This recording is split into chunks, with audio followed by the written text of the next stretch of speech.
দেখো নিচের কোনটি শরীরে অনুপ্রবেশগত বস্তু ধ্বংস করার একটি প্রক্রিয়া? অটোফেগ। ভাই কি কোনো সমস্যা? সমস্যা, বিশাল সমস্যা। কি হয়েছে? আমি একটা উত্তর খুঁজে পাই না। কিসের উত্তর ভাই বলেন? উত্তরটা হচ্ছে, আমি অফলাইনে আলহামদুলিল্লাহ খুব ভালো অ্যামাউন্টের কিছু স্টুডেন্ট পড়াই, অনলাইনে আমার মোটামুটি বাচ্চারা আছে, অনলাইনে অনেক বাচ্চারাই অনেক সময় গার্জিয়ান নিয়ে আমাদের কাছে আসে।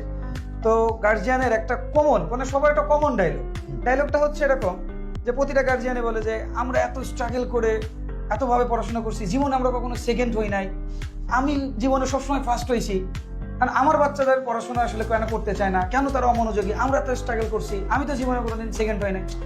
তো আমি আসলে বুঝে উঠতে পারি না। এই তো আমার কাছে ওই সমস্যা। আমার কাছে যত স্টুডেন্টের মা বাবা আছে সব দেখি সেম কথা বলে যে আমরা স্ট্রাগল করে এত পড়াশোনা করে শুধু ফার্স্ট হইতাম, আর আমার বাচ্চা খালি পড়াশোনা করে না, বসে থাকে ফোন টিপে। আমার একটা কোশ্চেন আছে যে যদি সবার গার্জিয়ানই যদি ফার্স্ট হয় তাহলে ওই সময় কি কেউ সেকেন্ড হইতো না?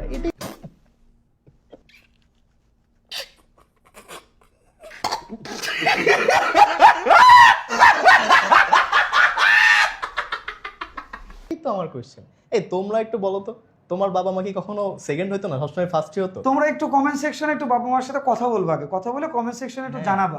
আমার আসলে খুবই আগ্রহ এটা জানার জন্য যে কোনো গার্জিয়ানের বাচ্চা, মানে কোনো গার্জিয়ানে কিন্তু আসলে কি সেকেন্ড হইতো না, সবাই কি ফার্স্ট হইতো? ওই সময় কি সেকেন্ড বলে কোনো কিছু ছিলই না? Bro, what are you talking about, man? আমার বাবা বলে যে সে কখনো মানে সেকেন্ড হয় নাই, আমার যাদের কাছে আমরা পড়ছি সেসব টিচাররাও বলে তারা কখনো সেকেন্ড হয় নাই। এখন স্টুডেন্ট পড়ানোর জন্য দেখতেছে অনেক গার্জিয়ান এসে বলে যে তারা কখনো সেকেন্ড হয় নাই। তার মানে কি ওইখানে কি সবাই ফার্স্ট হইতো? সবাই কি যুগ্ম ফার্স্ট? এটা কেমনে সম্ভব? তোমরা একটু আমাকে জানাও তো, আমার তো মাথায় কাজ করে না এটাতে।